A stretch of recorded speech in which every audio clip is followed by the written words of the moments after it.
Chapter 9. June 21st, the day of the birthday, was cloudy and unsettled at sunrise, but towards noon it cleared up bravely. We, in the servants' hall, began this happy anniversary as usual, by offering our little presents to Miss Rachel, with the regular speech delivered annually by me as chief. I follow the plan adopted by the Queen in opening Parliament, namely, the plan of saying much the same thing regularly every year. Before it is delivered, my speech, like the Queen's, is looked for as eagerly as if nothing of the kind had ever been heard before. When it is delivered, and turns out to be not the novelty that was anticipated, although they grumble a little, they look forward hopefully to something newer next year. An easy people to govern, in the Parliament and in the kitchen, that's the moral of it. After breakfast, Mr. Franklin and I had a private conference on the subject of the Moonstone, the time having now come for removing it from the bank in Fritzing Hall and placing it in Miss Rachel's own hands. Whether he had been trying to make love to his cousin again and had got a rebuff, or whether his broken rest night after night was aggravating the queer contradictions and uncertainties in his character, I don't know.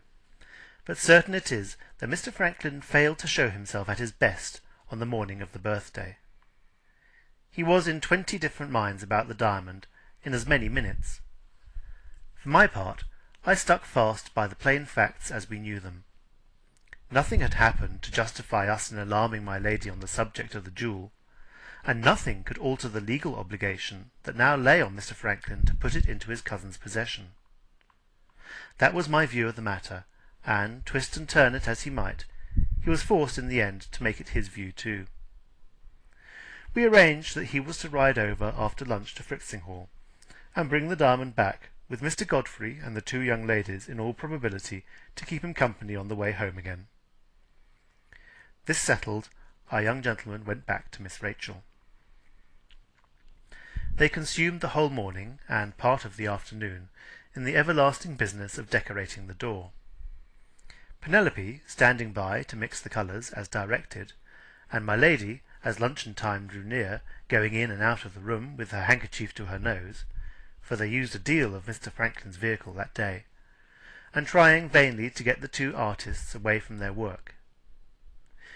It was 3 o'clock before they took off their aprons, and released Penelope, much the worse for the vehicle, and cleaned themselves of their mess. But they had done what they wanted. They had finished the door on the birthday, and proud enough they were of it. The griffins, cupids, and so on were, I must own, most beautiful to behold, though so many in number, so entangled in flowers and devices, and so topsy-turvy in their actions and attitudes, that you felt them unpleasantly in your head for hours after you had done the pleasure of looking at them. If I add that Penelope ended her part of the morning's work by being sick in the back kitchen, it is in no unfriendly spirit towards the vehicle. No, it left off stinking when it dried, and if art requires these sort of sacrifices, though the girl is my own daughter, I say let art have them.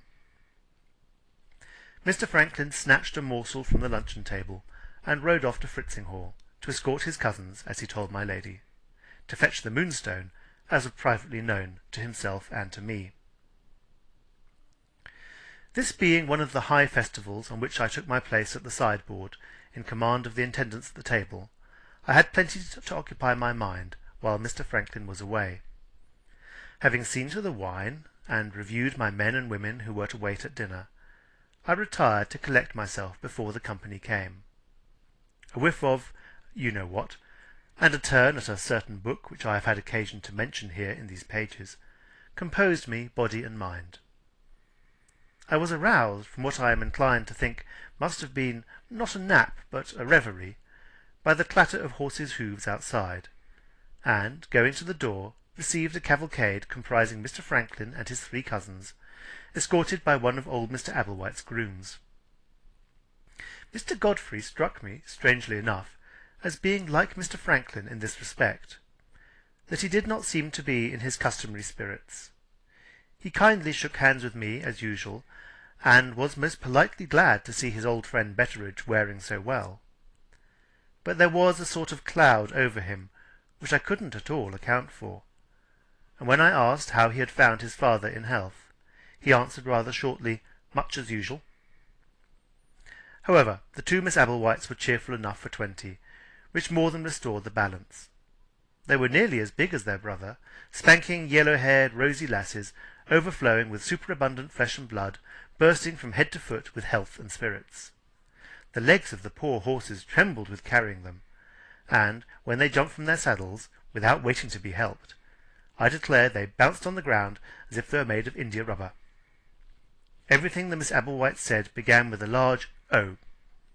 Everything they did was done with a bang, and they giggled and screamed in season and out of season on the smallest provocation. Bouncers, that's what I call them. Under cover of the noise made by the young ladies, I had an opportunity of saying a private word to Mr. Franklin in the hall.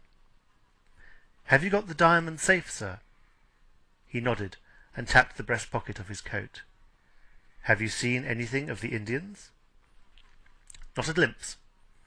With that answer he asked for my lady, and hearing she was in the small drawing-room, went there straight away. The bell rang before he had been a minute in the room, and Penelope was sent to tell Miss Rachel that Mr. Franklin Blake wanted to speak to her. Crossing the hall about half an hour afterwards, I was brought to a sudden standstill by an outbreak of screams from the small drawing-room. I can't say I was at all alarmed, for I recognized the screams as the favourite large "Oh" of the Miss Applewhites. However, I went in, on pretence of asking for instructions about the dinner, to discover whether anything serious had really happened. There stood Miss Rachel at the table, like a person fascinated, with the Colonel's unlucky diamond in her hand. There, on either side of her, knelt the two bouncers, devouring the jewel with their eyes, and screaming with ecstasy every time it flashed on them in a new light. There, at the opposite end of the table, stood Mr. Godfrey, clapping his hands like a large child, and singing out softly, "Exquisite! Exquisite!" There sat Mr. Franklin in a chair by the bookcase, tugging at his beard and looking anxiously towards the window. And there, at the window, stood the object that he was contemplating, my lady, having the extract from the Colonel's will in her hand, and keeping her back turned on the whole of the company. She faced me when I asked for my instructions, and I saw the family frown gathering over her eyes, and the family temper twitching at the corners of her mouth. "Come to my room in half an hour," she answered. "I shall have something to say to you then." With those words she went out. It was plain enough that she was posed by the same difficulty which had posed Mr. Franklin and me in our conference at the Shivering Sand. Was the legacy of the Moonstone a proof that she had treated her brother with cruel injustice, or was it proof that he was worse than the worst she had ever thought of him? Serious questions those for my lady to determine, while her daughter, innocent of all knowledge of the Colonel's character, stood there with the Colonel's birthday gift in her hand. Before I could leave the room, in my turn, Miss Rachel, always considerate to the old servant who had been in the house when she was born, stopped me. "Look, Gabriel," she said, and flashed the jewel before my eyes in a ray of sunlight that poured through the window. Lord bless us, it was a diamond, as large or nearly as a plover's egg. The light that streamed from it was like the light of the harvest moon. When you looked down into the stone, you looked into a yellow deep that drew your eyes into it so that they saw nothing else. It seemed unfathomable, this jewel, that you could hold between your finger and thumb, seemed unfathomable as the heavens themselves. We set it in the sun, then shut the light out of the room, and it shone awfully out of the depths of its own brightness, with a moony gleam in the dark. No wonder Miss Rachel was fascinated. No wonder her cousins screamed. The diamond laid such a hold of me that I burst out with as large an "Oh" as the bouncers themselves. The only one of us who kept his senses was Mr. Godfrey. He put an arm round each of his sisters' waists, and, looking compassionately backwards and forwards between the diamond and me, said, "Carbon, Betteridge, mere carbon, my good friend, after all." His object, I suppose, was to instruct me. All he did, however, was to remind me of the dinner. I hobbled off to my army of waiters downstairs. As I went out, Mr. Godfrey said, "Dear old Betteridge, I have the truest regard for him. He was embracing his sisters and ogling Miss Rachel, while he honoured me with that testimony of affection. Something like a stock of love to draw on there. Mr. Franklin was a perfect savage by comparison with him. At the end of half an hour I presented myself, as directed, in my lady's room. What passed between my mistress and me on this occasion was, in the main, a repetition of what had passed between Mr. Franklin and me at the Shivering Sand, with this difference, that I took care to keep my own counsel about the jugglers, seeing that nothing had happened to justify me in alarming my lady on this head. When I received my dismissal, I could see that she took the blackest view possible of the Colonel's motives, and that she was bent on getting the Moonstone out of her daughter's possession at the first opportunity. On my way back to my own part of the house, I was encountered by Mr. Franklin. He wanted to know if I had seen anything of his cousin Rachel. I had seen nothing of her. Could I tell him where his cousin Godfrey was? I didn't know, but I began to suspect that cousin Godfrey might not be far away from cousin Rachel. Mr. Franklin's suspicions apparently took the same turn. He tugged it hard at his beard, and went and shut himself up in the library with a bang of the door that had a world of meaning in it. I was interrupted no more in the business of preparing for the birthday dinner till it was time for me to smarten myself up for receiving the company.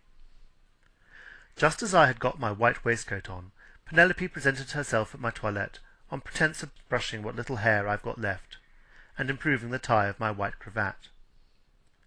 My girl was in high spirits, and I saw that she had something to say to me. She gave me a kiss on the top of my bald head, and whispered, "News for you, father. Miss Rachel has refused him." "Who's him?" I asked. "The ladies' committee man, father," says Penelope. "A nasty, sly fellow. I hate him for trying to supplant Mr. Franklin." If I had had breath enough, I should certainly have protested against this indecent way of speaking of an eminent philanthropic character. But my daughter happened to be improving the tie of my cravat at that moment, and the whole strength of her feelings found its way into her fingers. I was never more nearly strangled in my whole life. "I saw him take her away alone into the rose garden," says Penelope, "and I waited behind the holly to see how they came back. They had gone out arm in arm, both laughing. They came back, walking separate, as grave could be, and looking straight away from each other in a manner with which there was no mistaking. I was never more delighted, father, in my life. There's one woman in the world who can resist Mr. Godfrey Ablewhite at any rate, and if I was a lady, I should be another." Here I should have protested again, but my daughter had got the hairbrush by this time, and the whole strength of her feelings had passed into that. If you are bald, you'll understand how she sacrificed me. If you are not, skip this bit, and thank God you have got something in the way of defence between your hairbrush and your head. "Just on the other side of the holly," Penelope went on, "Mr. Godfrey came to a standstill. 'You prefer,' says he, 'that I should stop here as if nothing had happened?' Miss Rachel turned on him like lightning. 'You have accepted my mother's invitation,' she said, 'and you are here to meet her guests. Unless you wish to make a scandal in the house, you will remain, of course.' She went on a few steps, and then seemed to relent a little. 'Let us forget what has passed, Godfrey,' she said, 'and let us remain cousins still.' She gave him her hand. He kissed it, which I should have considered taking a liberty, and then she left him. He waited a little by himself with his head down, and his heel grinding a hole slowly in the gravel walk. You never saw a man look more put out in your life. 'Awkward,' he said, between his teeth, when he looked up, and went on into the house. 'Very awkward.' If that was his opinion of himself, he was quite right. Awkward enough, I'm sure. "And the end of it is, father, what I told you all along," cries Penelope, finishing me off with a last scarification, the hottest of all. "Mr. Franklin's the man." I got possession of the hairbrush, and opened my lips to administer the reproof which, you will own, my daughter's language and conduct richly deserved.